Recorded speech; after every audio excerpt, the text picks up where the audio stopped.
করে ছাত্রলীগের স্টুডেন্ট উত্তীর্ণ হয় নাই। সো হচ্ছে তারা ভিন্ন মতের প্রার্থী এবং 2013 সালে যে কোটা প্রতিষ্ঠা ছিলাম আমরা তাদেরকে প্রধানমন্ত্রী ক্ষোভের বশবর্তী হয়ে আমাদেরকে এই 672টি পদ থেকে বঞ্চিত করেছেন। এখন আমরা যেহেতু গত জুলাই আন্দোলনের পরিপ্রেক্ষিতে 21 জুলাই যে আপিলের ডিভিশনের পূর্ণাঙ্গ বেঞ্চে যে বিচারপতিরা মতামত দিয়েছেন যে এই ধরনের কোটা বিষয়ে সমস্যাগুলো সম্পূর্ণ নির্বাহী বিভাগের এখতিয়ার, নির্বাহী বিভাগ এটা সমাধান দেবে। এই কোটার জন্য আদালতে আসার প্রয়োজন নাই। তাই আমরা বর্তমান প্রেক্ষাপটে বর্তমান সরকারের কাছে নির্বাহী আদেশের মাধ্যমে আমাদের যে 672টা পদ 34তম বিসিএস এর আমরা প্রাপ্য উত্তীর্ণ আছি, আমাদের থেকে পূরণ করার জন্য বর্তমান সরকারের প্রতি আহ্বান জানাচ্ছি। এবং ওই যে 35তম বিসিএস থেকে নেওয়ার যে প্রজ্ঞাপনটা ছিল 2016 সালে, এটা তো অসাংবিধানিক, অবৈধ, অনৈতিক। এটাকে বাতিল করে আমাদের বর্তমান সরকার 672টি পদ আমাদের অধিকার আমাদেরকে ফিরিয়ে দিতে পারে। এই জন্য আমরা আমাদের এই যে 34তম বিসিএস এ আনফিনিশড আমরা ব্যাটেল এখন পর্যন্ত চালিয়ে যাচ্ছি, এই আনফিনিশড ব্যাটেলকে আমরা ফিনিশ করতে চাই। এটা সরকারের প্রতি আমাদের আকুল আবেদন, আমাদের সবার পক্ষ থেকে। ধন্যবাদ।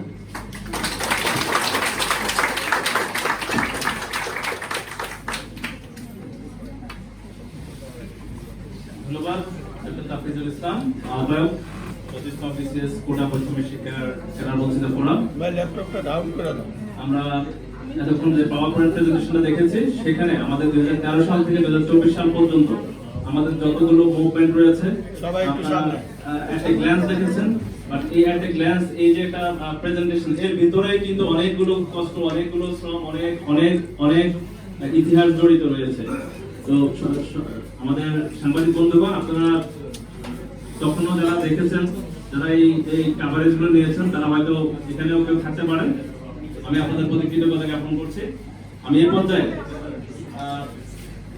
মূল প্রবন্ধ সংক্ষিপ্ত আকারে উপস্থাপনের জন্য অনুরোধ করছি জনাব জাহিদুল ইসলাম জনি, সদস্য সচিব 34তম বিসিএস কোটা বৈষম্য শিক্ষার কারার বঞ্চিত ফোরাম।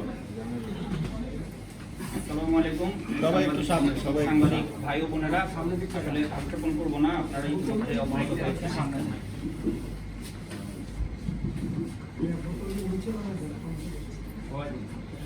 আসসালামু আলাইকুম প্রিয় সাংবাদিক ভাই ও বোনেরা, আমরা 34তম বিসিএস উত্তীর্ণ ক্যাডার বঞ্চিত প্রার্থীবৃন্দ, আমরা সরাসরি কোটা বৈষম্যর শিকার।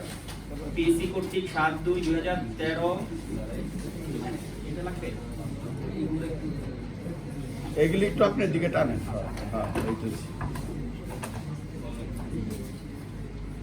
ঠিক আছে, ঠিক আছে। সামনে আসে।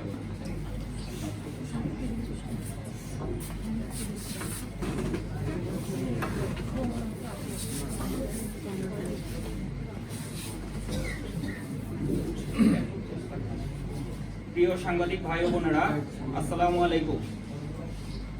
আমরা 34তম বিসিএস এর পরীক্ষায় উত্তীর্ণ ক্যাডার বঞ্চিত প্রার্থীবৃন্দ, আমরা সরাসরি কোটা বৈষম্যের শিকার।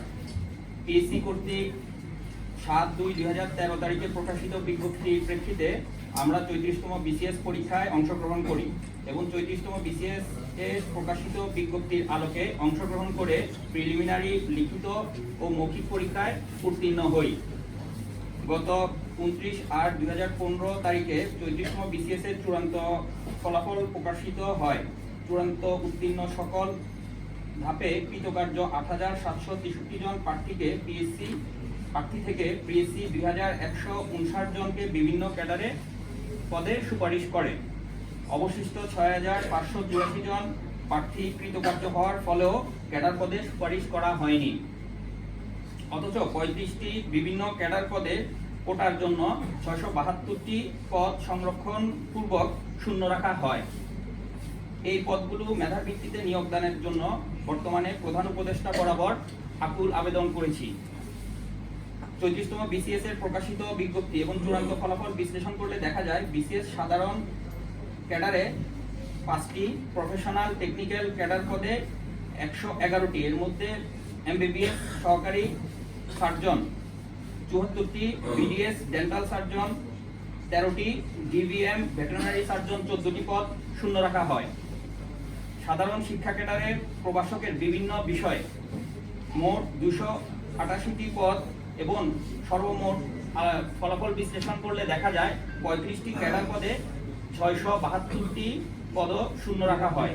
এ বিষয়ে আমরা একটা স্ট্যাটিস্টিক্স আপনাদেরকে দিয়ে দেব সংযুক্তি।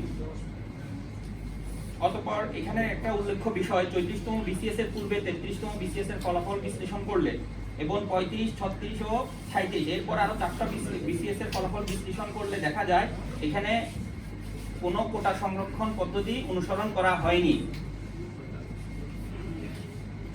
তাই 34তম বিসিএস এর ক্যাডারের কোটা সংরক্ষণ করা অত্যন্ত বৈষম্যমূলক বলে মনে করি। এর প্রেক্ষিতে আমরা তৎকালীন প্রধানমন্ত্রী, পিএসসি চেয়ারম্যান, জনপ্রশাসন মন্ত্রী সহ সংশ্লিষ্ট সকলকেই স্মারকলিপি প্রদান করি এবং মাঠ পর্যায়ে প্রতিবাদ ও আন্দোলন চলমান রাখি। উল্লেখ্য যে আমাদের আন্দোলনেরই ফলে 26/1/2016 খ্রিস্টাব্দ তারিখে জনপ্রশাসন মন্ত্রণালয় স্মারক নং 15-30 এর নির্দেশনায় 34তম বিসিএস এর প্রাধিকার কোটা সংরক্ষণ নীতিতে শিথিল করার সিদ্ধান্ত নেয়। কিন্তু সেই 34তম বিসিএস এর 672টি পদ 35 থেকে পূরণের আদেশ দেওয়া হয়। এটার সংযুক্তি কপি আপনারা পেয়ে যাবেন, যা সম্পূর্ণরূপে অসাংবিধানিক, অমানবিক, বৈষম্যমূলক এবং তৎকালীন সরকারের স্বৈরাচারী চিন্তার সুস্পষ্ট প্রতিফলন।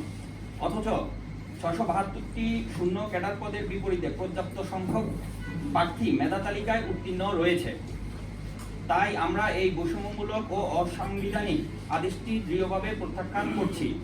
বিশেষভাবে উল্লেখ্য যে আমরা 34তম বিসিএস এর কোটা বৈষম্য শিকার প্রার্থীরাই 2013 সাল ও 2015 সালে শাহবাগে প্রথম কোটা বিরোধী আন্দোলনের সূচনা করেছিলাম। এরই ধারাবাহিকতায়